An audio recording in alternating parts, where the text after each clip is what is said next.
colonized world. So it's at this point that we can sort of export this to the colony. Right? So what ends up happening in the colony is that we create a hierarchy. Right? Whites at the top, and I've talked about this before, those whites intermix with indigenous populations to create mulattoes. Right? So it'd be white on top, and then the hybrids, and then the indigenous population. I-N-D-E-G-E. Right? So whites on top, hybrids in the middle, indigenous as the worst, right?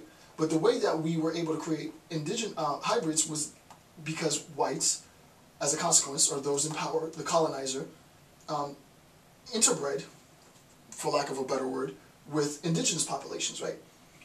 The question is, why were they interbreeding with indigenous populations? There's many, many, many different ways of interpreting this. The most sadistic means of interpreting this is because the colonial overlords, wanted to create a class to dominate the hybrids after their departure. Like, hey, I don't want to be in the colonized world. I mean, I don't want to be in the colony forever. I plan on going back home, wherever home is, Portugal, France, England.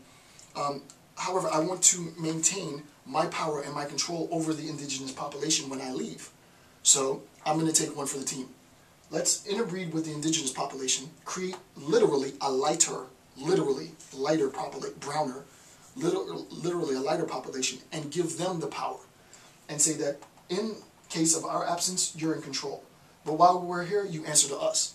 So there's this system of hierarchy that's created in the colonized world as a product of hybridity, right? So that hybridity is used as an implement within and anyone who's from the third world knows this. The browner you are, the lighter you are, the more privilege you have. It's just a fact.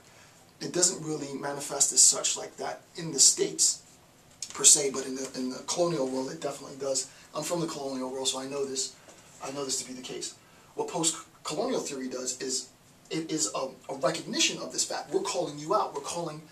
We're identifying how the colonial overlords have used their power and the fact that they've power in quotations and mixed with indigenous population to create a new class of oppressors, right? So you have colonial. So you have really at this point you have oppressor, the original oppressor, O-P-P-R-E-S. You have the original oppressor, which are whites. Then you have the new oppressors, which are the hybrids, B-R-I-D-S.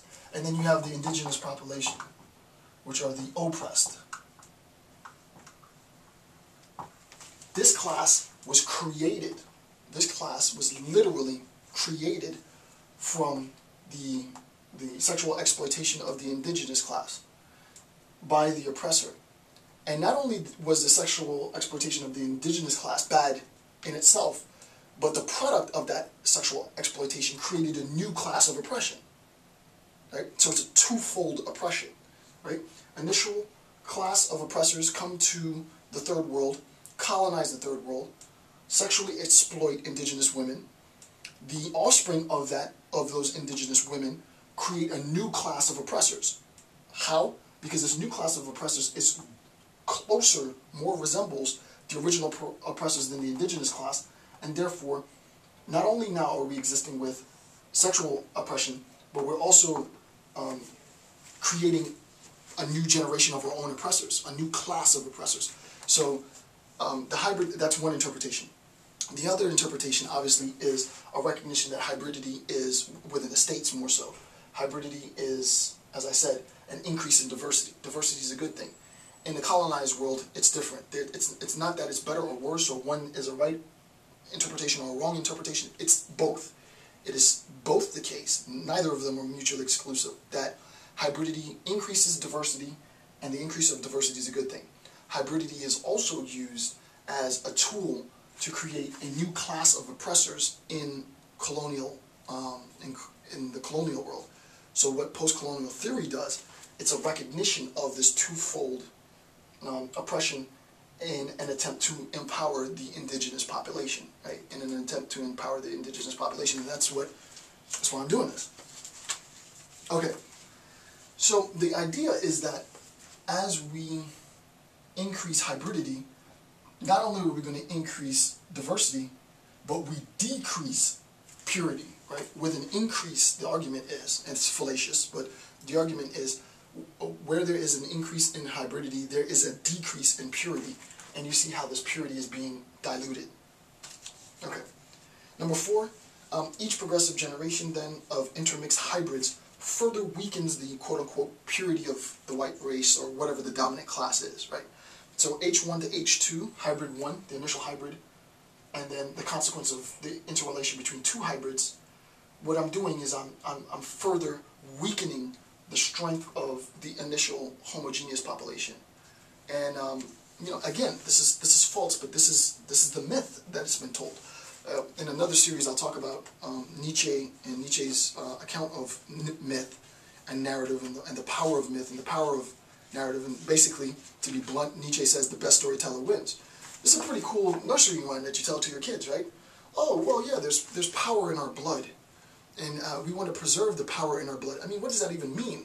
There's power in our blood? I mean, that's the discourse. That's the narrative that was told for centuries. So we believe that there's power in the blood. And you know, it's surprising that scientists haven't found this power in the blood yet. It's also surprising that scientists say that our blood is almost exactly the same. So I mean, yeah, there's power in the blood, and that power is diluted by mixing the blood. Sure, that's the narrative, but that's as ridiculous as it sounds. That's the narrative.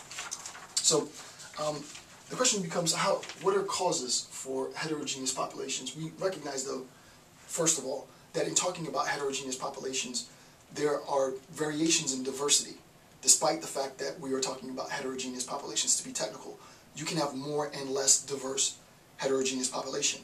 This population is more diverse than this population, despite the fact that both populations are heterogeneous populations. Why?